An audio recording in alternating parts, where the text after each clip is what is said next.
Alright guys, today I'm going to be going through all 30 tracks in Mario Kart World and showing you every shortcut you need to know when playing online. I will leave out a lot of the very simple mushroom shortcuts that require no practice at all, along with any shortcuts that I feel are too difficult or simply not worth going for online. Basically, you can use this video as a reminder of which shortcuts you should be going for on each track if you ever need to brush up on it. Starting off on Mario Bros Circuit, we have the charge jump into the sign at the start of the lap. This is very good for lap 1 especially. On lap 2 and 3 it's a bit harder because your angle is probably a bit less kind to you. Still worth knowing for sure, although on lap 2 and 3 I find that sometimes you'll have people with items going for the shortcut that can just ruin your day if you go for the shroomless shortcut. Unless you have a big break in first, then it's definitely worth going for. The most important shortcut though on this track is the mushroom shortcut at the end where you charge jump into the boxes. It saves quite a lot of time and it isn't too difficult, so yeah, definitely worth learning that one. Then of course you can also do it with a feather. It's not too hard, just aim straight towards the boxes and feather as late as possible. It's not difficult at all, and of course you can use a feather for the starting shortcut as well.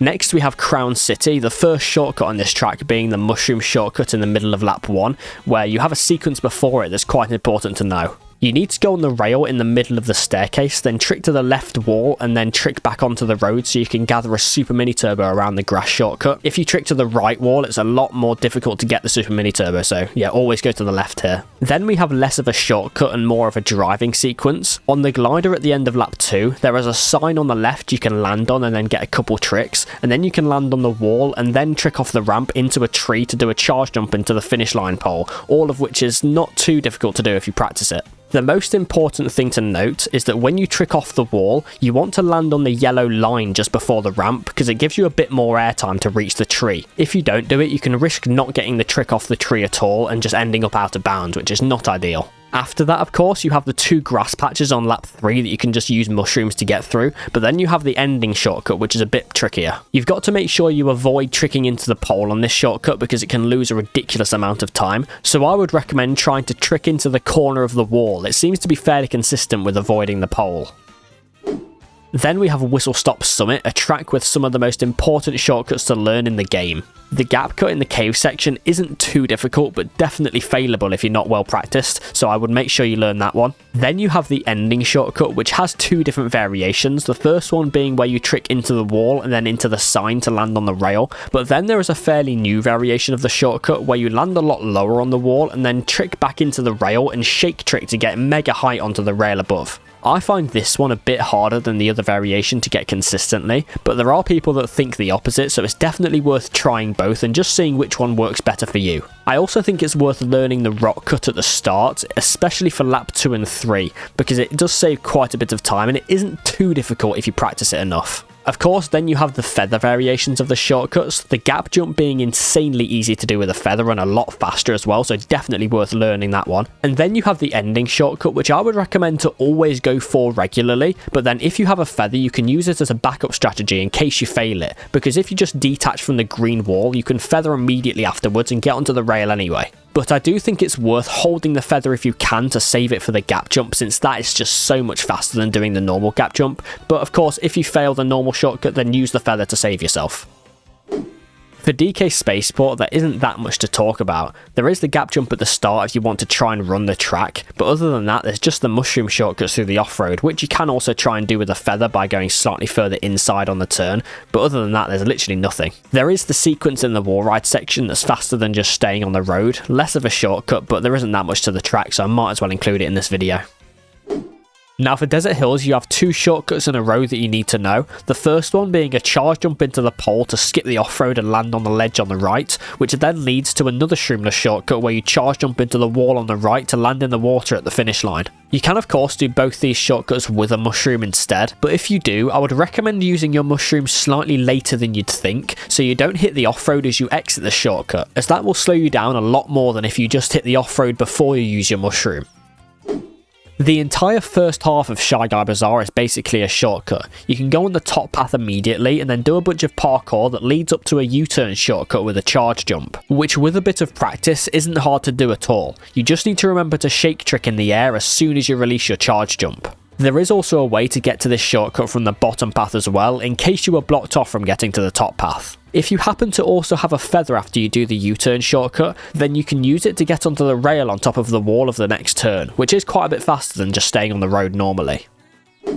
Like Guy Bazaar, the start of Wario Stadium is also basically one massive shortcut. You can jump across rails and walls to save so much time over going the normal path. The highlight, of course, being the big gap jump from the right rail to the left rail. Then, of course, you have the Veiler shortcut, where you charge jump into the wall on the right and use the coin boost to get just about to the rail on the top, saving quite a lot of time. You can instead trick into the wall on the left to get a bunch of coins, which is still faster than going on the road normally. There is also the option to just use a mushroom through the off-road, but if you do so, make sure to start the drift before you go off the ramp, as that will give you a good angle for the shortcut and let you gather a super mini turbo as you exit. You then have the charge jump over the ramp, which is a small detail but still definitely worth learning. And then, if you want to do the final shortcut with a feather, make sure you enter the turn really wide so you're facing towards the finish line when you use the feather, otherwise you'll end up getting stuck in the off-road. Of course, for Airship Fortress you have the entire rail sequence at the start, but the one thing I want to mention is that if you're trying to do the right trick on the red rail, make sure your trick boost is still active, otherwise it might fail. The only proper shortcut on this track is the ending, where you can use a mushroom and charge jump onto the rail, or you can use a feather instead if you have one. For the first shortcut on DK Pass, make sure you charge jump quite late into the wall so you make it over the rail at the top. This then leads to a second wall ride shortcut, which is very easy to do. Just make sure you do a left trick out of the wall ride instead of a right trick. Very soon after that, you then have the tree bouncers, where you can trick off the rail on the left into the wall, and then trick back off the wall into two trees back to back, skipping all the off-road and aligning you into the next turn really well. You don't actually have to use the rail for this shortcut either. If you need an item, you can go for the single box and still make the shortcut, and you can even get the double box and still make it onto the wall if you align yourself correctly. Then of course you have the ending shortcut, which is very broken with a mushroom, but if you have a feather it is a bit tricky. Just make sure you enter the turn wide like I said on Wario Stadium and you should be just fine. Make sure not to go any further right than I do in this clip though, otherwise Lak2 will not be happy with you. Starview Peak has two off-road shortcuts worth mentioning. The first one is very simple, but it's important you gather an ultra mini turbo, otherwise it's not even worth taking. The second one is much more impressive though. You can charge jump through the off-road and over the gap to land on the fence on the other side.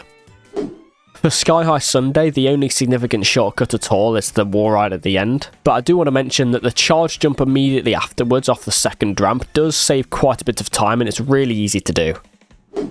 On Wario Shipyard, you have the immediate charge jump into the palm tree on the first turn in the water. It is hard to do perfectly, but as long as you hit the palm tree, you should be okay. I do want to mention that you should learn how to do this off-road shortcut regularly with a mushroom, because on lap 1, it is a very good strategy to just get triple mushrooms immediately and then use a mushroom through the off-road to get back into the front. The reason it would need practice is because it's slightly blind as to where you're aiming for when you go for it, but with a few attempts you should be fine. Of course, the other big shortcut on the track is the charge jump onto the rail on the left before the second item set, which you then trick off into another palm tree, which then aligns you to go straight through the off-road of the mushroom. It is of course also possible to do it with a feather. I would recommend aiming to trick off the pole and land on the rock on the left like the world record does with a mushroom, but just make sure not to go too far to the left, otherwise Lak2 will interfere. Of course, there is also the ending rail sequence, which is really easy to do. You should be going for it every time, unless there are aggressive items around you, or if you have a golden mushroom or bullet bill or something you'd like to use instead. By the way, at the end of lap 3, you should aim to land on the wall instead of on the road, just to save a small amount of time.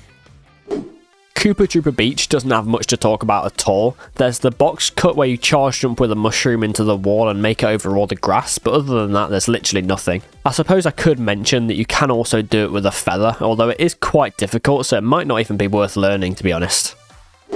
On Faraway Oasis, it is definitely worth learning the fairly new charge jump cut over the fence. It saves quite a lot of time and it isn't hard to do after you practice it. It is also definitely worth practicing the mushroom shortcut through the boxes before the final item set, because if you mess it up, it can be very costly. On the final turn, you should know that doing a super mini turbo through the off-road is faster than going around in case you've not got a mushroom, or of course you can use a feather to jump over the wall, but once again, make sure you enter the turn wide like on Wario Stadium.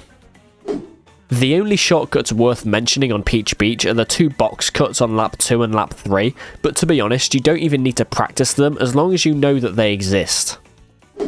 On Salty Salty Speedway, there are multiple different shortcut paths you can take, the first one being of course where you charge jump into the waterfall and onto the ledge on the left to take a tighter turn, which then leads to a double item box that literally never disappears. After that, you then have a choice of whether you want to go on the bottom path or the top path. If you're going on the bottom path, you can do a shortcut where you trick into the pole on the right and then into the tree to take the turn really tight, but there is also a way to use the same pole to get onto the top path instead, which was recently discovered and it's quite hard to do, so it will take a bit of practice to get used to. If you find that too difficult, you should still definitely learn how to get onto the top path regularly, as the glider can be very useful for the ending. This is because you can use a mushroom when you're on the glider to get onto the rail on the inside, which is a lot safer than just taking the normal mushroom shortcut on the bottom, because there is less of a risk of getting hit by an item when you're on the rail. You can do the exact same thing if you have a feather on the glider path as well, but it is a bit more precise in terms of timing. Of course, there is also the feather shortcut on the bottom path, where you use a feather to jump into the pole, which gets you enough height to land onto the rail.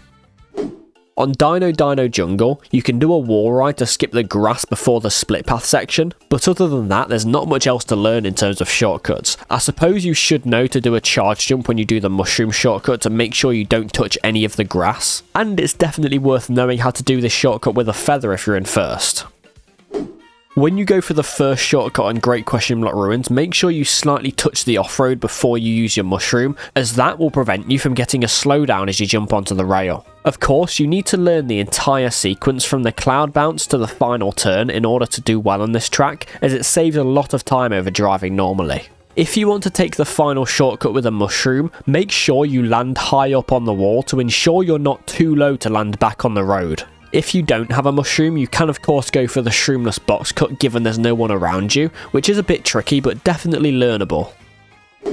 On Cheep Cheep Falls, there are 4 different shroomless shortcuts you should learn. The first one, where you release a super mini turbo through the off-road and land on the wall on the inside of the turn, which is very easy to do, but if you're trying to do it really fast, it can go very wrong. The biggest shortcut on the track though is the Tarzan shortcut, which may look really difficult, but honestly it isn't that hard if you practice it enough. In fairness though, it can be difficult to set up when you're near other players bumping you around. If you aren't able to go for the Tarzan shortcut, there is a backup, where you do a charge jump next to a small waterfall to get mega height to land on the ledge on the inside of the turn, which still saves a lot of time compared to going around. The final shortcut can also be done without a mushroom if you charge jump into the pole and over the boxes to skip all the off-road. This one is especially helpful for keeping a lead over other players, because using a mushroom in this shortcut is so much faster than going around, so to reduce the downside of not having a mushroom here is very helpful. Dandelion Depths literally had nothing other than the final mushroom shortcut, which is really simple, but I needed something for this video. On Boost Cinema, you can do a wall ride at the very end of the lap and then trick into the finish line pole, but you should be aware that the timing of the trick onto the wall is actually quite precise. After that, there is a regular mushroom shortcut you can do through the off-road, which then leads to the small rail shortcut on the right, which doesn't save too much time, but it's very easy to do, so you might as well learn it. There are many different ways you can approach the ending of Dry Bones Burnout. The fastest when you don't have a mushroom is to charge jump over the rock on the left and then trick into the wall on the right to skip some of the lava. But if you want a slightly easier method, you can trick into the earlier wall on the right and then land on the rock in the middle of the road, and then you can trick perpendicularly off the rail onto the wall on the left to skip the final lava turn instead. Obviously, if you have a mushroom, you can just use it to skip the final lava turn without needing any airtime, but if you have a feather, you should learn this shortcut where you can get onto the glider path, helping you avoid items on the bottom, and if there's a shock, it's very beneficial. The biggest shortcut by far on Moo Moo Meadows is the tree cut, and thankfully it's very easy to pull off. Immediately after that, there is then a cow bounce shortcut that lets you skip a bunch of the grass, and even though you have to drive through the rest of the grass, it's still faster than going around. On the final turn, you can use a mushroom and then charge jump into the wall on the left to skip all the grass. It is also possible without a mushroom, but it's a lot easier if you have the extra speed. If you have a feather, you can do the tree cut without actually having to trick off the tree, as if you use the feather at the right time, you can land just at the edge of the off-road. On Choco Mountain, there is a shroomless shortcut immediately on the first turn, which you should know. But the more impressive shroomless shortcut on this track is the Superman, where you do a charge jump off the side of a ramp to skip a load of the chocolate. The only mushroom shortcut I think is worth mentioning in this video is the massive patch of off-road before the final item set, because if you have 2 mushrooms here, you can save so much time over going around. All there really is to talk about on Toad's Factory is the final turn, because you can use the cranes to skip the off-road if you don't have a mushroom, or if you want to play it safe and not risk getting ghosted or shocked in the middle of the shortcut. If you have a feather, you can combine it with a charge jump to make an impressive jump to the right of the final crane, but it can be quite difficult to do optimally, as the positioning of the tractor can actually affect how good your landing is from this shortcut. Bowser's Castle has one of the biggest shortcuts in the game, being the gap jump. There are several ways you can do it. Every one of them can be useful in different situations, which is really nice. And if you find one a bit easier to do than the others, then there's no real downside, because all of them are very similar in terms of how fast they are. If you have a feather though, you should definitely use it here because it's so simple to do and so fast. Of course, there is another big shroomless shortcut immediately after the cannon, which most players have got down quite consistently now, so I would recommend you learn it if you haven't already. The only other one I think is worth mentioning in this video that's not too simple or too difficult is the feather before the second glider, because once again, it is very important you enter the turn wide instead of tight as you go for this shortcut. Like Bowser's Castle, Acorn Heights has a shroomless shortcut that has so many different methods to do it. I'm showing you the 3 that I think are the most common in this video, but there are more that you can find if you want to. None of them are really easy to do either, so I would recommend practicing a couple just so you're comfortable before you play the track. The feather variant is probably the easiest way to do this shortcut, discounting just using a mushroom, but just make sure you don't hit the boxes by accident, as that can be a very big time loss. There is also a mushroom shortcut at the very end where you trick off the vine to the right and land between 2 signs, which is actually easier than you'd think. There are more shortcuts on Mario Circuit that aren't just regular mushroom shortcuts than you'd expect, but I should say that the most important shortcut on the track is definitely just the double mushroom shortcut through the off-road at the start of lap 2. It saves a ridiculous amount of time. The interesting shortcuts are more towards lap 3, as you can do a charge jump onto a wall at the start to skip some off-road, and then you can just ignore the fact that there's off-road and just drift through it anyway on the next turn, and it's still faster than going around. Also, at the very end of the track, you should always be doing a charge jump after the final boost panel, because it can actually have an impact on your final position whether you do this or not.